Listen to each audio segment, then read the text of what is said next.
Hello Anil ji, कैसे हैं आप? मैं बहुत बढ़िया सर। बताएं कैसे याद किया? अच्छा, निवेश करना है आपको? कहाँ पे? म्यूचुअल फंड में लेकर करना है, एफडी लेनी है, या कोई और सोचा है? नहीं मालूम? करना क्यों चाहते हैं आप? ये भी नहीं मालूम? कितने समय के लिए करना है? 10 साल के लिए? ठीक है, तो ठीक है, मैं हूं आपके साथ। मैं आपको गाइड करता हूं। आप जब कहें हम मिल करके जो है प्लानिंग कर सकते हैं। बताएं कब मिलना है। ओके ओके, करते हैं हम schedule. Okay, bye bye bye. नमस्कार दोस्तों, मेरा नाम Rakesh Kumar Jain, MC registered mutual fund distributor के रूप में और एक बीमा सलाहकार के रूप में कार्यरत हूं। पिछले 10 वर्षों में 1000 से ज्यादा देश और विदेश के बीमा धारकों और निवेशकों को मैं अपनी सेवाएं देकर लाभ पहुंचा चुका हूं। मैं आपके सामने उपस्थित हूं निवेश और बीमा से संबंधित कई आपके प्रश्नों के जवाब देने के लिए, आपकी कई दुविधाओं को दूर करने के लिए, टैक्सेशन से रिलेटेड सवालों के आपके जवाबों के लिए मैं लगातार तौर पे आपसे मिलता रहूंगा। आपसे गुजारिश है कि आपके यदि कोई भी दुविधा हो, निवेश से संबंधित आपके कोई प्रश्न हो, बीमा से संबंधित कोई प्रश्न हो, तो आप जरूर मुझे कमेंट बॉक्स में लिख सकते हैं। मैं आपके उन सभी प्रश्नों को लूंगा और एक उचित सलाह के साथ उचित सॉल्यूशन आपके सामने प्रस्तुत करने की कोशिश करूंगा। धन्यवाद।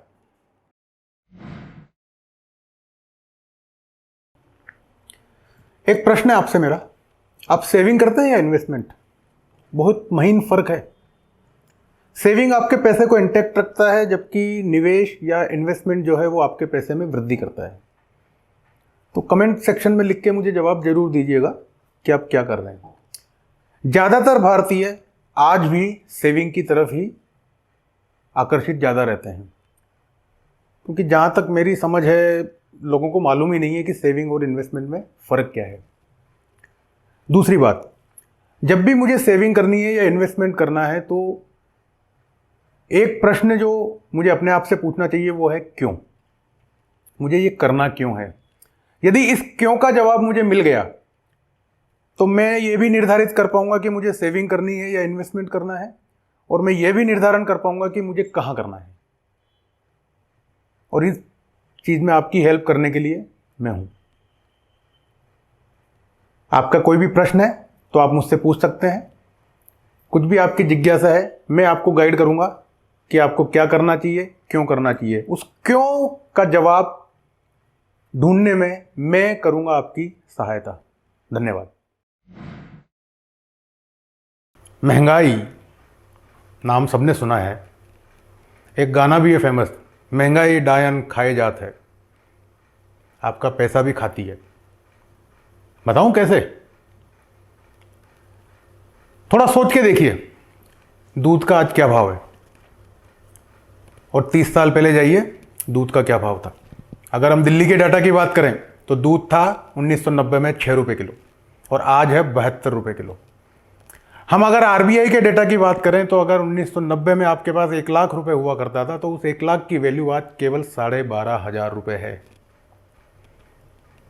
और निवेश की बात करते समय यदि हम महंगाई को ध्यान नहीं रखेंगे तो पक्का मान के चलिए कि आपने निवेश से जो कुछ कमाया वो सब भी महंगाई खा सकती है। तो निवेश के बारे में सोचते समय महंगाई का ध्यान जरूर रखें, क्योंकि आज के बाद 15 साल बाद 20 साल बाद जो खर्चा आज होने वाला है वो आज वाला खर्चा नहीं रहेगा। छोटा सा एग्जांपल, शादी यदि 20 लाख में होनी है तो 15 या 20 साल के बाद वो शादी 20 लाख की नहीं रहेगी, वो 40 या 50 लाख की हो जाएगी। तो क्या आप तैयार हैं अपने निवेश ऑप्शन के लिए जो आपको महंगाई से निजात दिला सके? जल्दी मिलते हैं अगले वीडियो में। पिछले वीडियो में हमने बात की महंगाई की। हमने बात की कि पिछले 40 साल के अंदर महंगाई लगभग 6.5% रही है। तो अभी आने वाले समय में भी महंगाई का यही हाल रहने वाला है। तो मुझे मेरा निवेश ऑप्शन तलाश करते समय इस चीज़ को खास ध्यान रखना है कि किस तरह का निवेश ऑप्शन मैं लूँ जहाँ से मुझे महंगाई से ज़्यादा अच्छे रिटर्न प्राप्त हो सकें। तो उसके लिए मेरे पास कुछ ऑप्शंस अवेलेबल हैं। हो सकता है हम एफडी में निवेश करते हो, लेकिन महंगाई को वो ज़्यादा अच्छे से बीट नहीं कर पाता। एफडी नो डाउट अच्छा ऑप्शन है, लेकिन किस समय वो ऑप्शन काम करेगा वो मैं आपको बताऊंगा अपने आगे के वीडियोस में।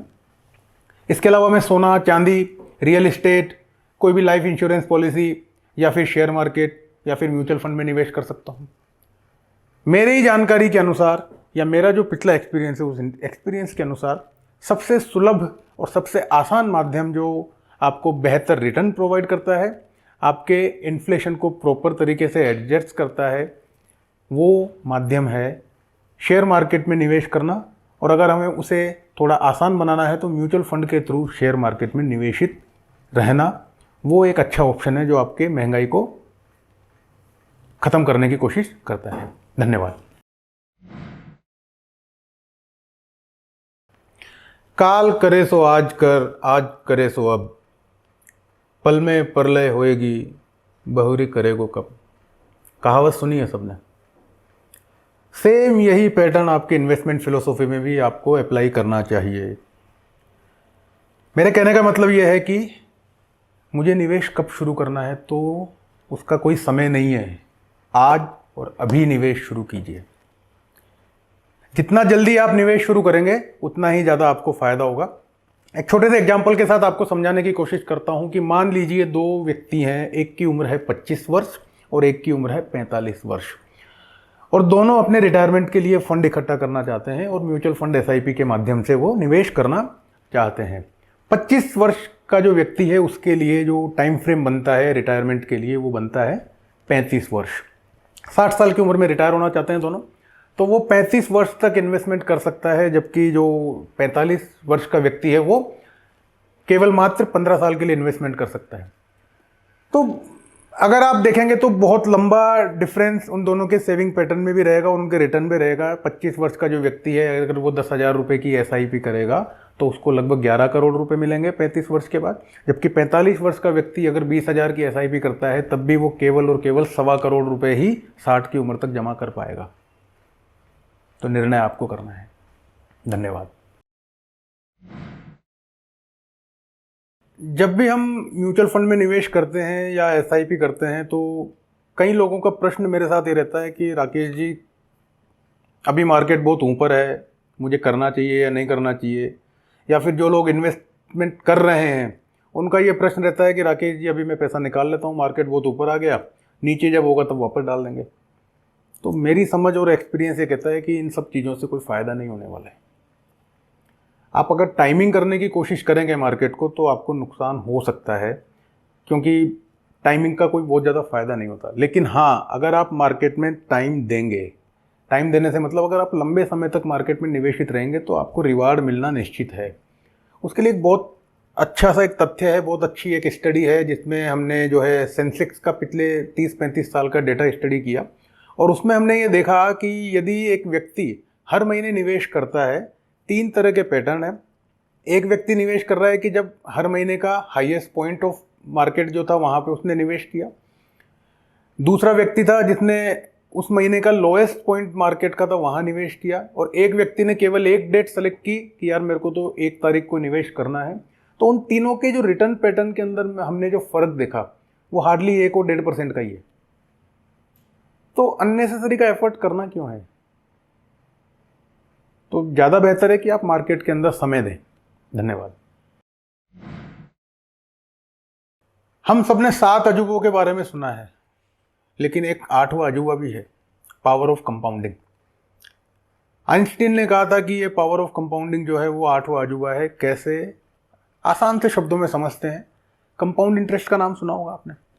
मतलब क्या होता है कि यदि 100 रुपये पर मुझे 10% ब्याज मिल रहा है तो अगले साल से मुझे उस ब्याज पर भी ब्याज मिलेगा। यही होता है पावर ऑफ कंपाउंडिंग। अब इसका जादू देखिए आप। मान लीजिए आपको 15% का जो है इंटरेस्ट मिलता है किसी भी इंस्ट्रूमेंट पे। आपने 100 रुपया लगाया तो वो 100 रुपया हर 5 साल में आपका डबल होता चला जाएगा। मतलब 5 साल बाद उस 100 रुपये की वैल्यू होगी 200, 10 साल के बाद उसकी वैल्यू होगी 400, 15 साल के बाद उसकी वैल्यू होगी 800, और यदि 30 साल तक आप वहाँ पे बने रहते हैं तो उसकी वैल्यू हो जाएगी 6,600 रुपया। तो 100 का बना 6,600। तो जितना लंबा समय आप निवेशित रहेंगे, पावर ऑफ कंपाउंडिंग आपके पैसे को उतना ही गुना करने में मदद करेगी। तो निवेश करते समय पावर ऑफ कंपाउंडिंग का फ़ायदा उठाएं, समय दें। और इसके अलावा एक और अजूबा है, उसके बारे में बात करेंगे हम अगले वीडियो में। पिछले वीडियो में हमने बात की 8वें अजूबे की, अब हम बात करेंगे 9वें अजूबे की। एक छोटी सी एग्जाम्पल के थ्रू हम इसको समझने की कोशिश करते हैं। मान लीजिए एक व्यक्ति है जिसे 10,000 रुपये का इन्वेस्टमेंट करना है मासिक तौर पे। तो 30 साल के लिए अगर वो इन्वेस्टमेंट करना चाहता है और 12% का उसको रिटर्न मिलेगा, तो उसको 30 साल के बाद जो उस रिटर्न के आधार पे अमाउंट प्राप्त होने वाला है वो है लगभग 3 करोड़ 8 लाख रुपए। लेकिन अगर मैं ये कहूँ कि आप अपने इन्वेस्टमेंट पैटर्न में थोड़ा सा एक बदलाव कीजिए और मैं आपकी उस 3 करोड़ 8 लाख की जो वेल्थ क्रिएट हुई है उसको 2.25 करोड़ से बढ़ा दूंगा, मतलब आपको 30 साल के बाद जो अमाउंट मिलने वाला है वो है लगभग 5 करोड़ 33 लाख रुपए। है ना मजा? तो जुड़े रहिए।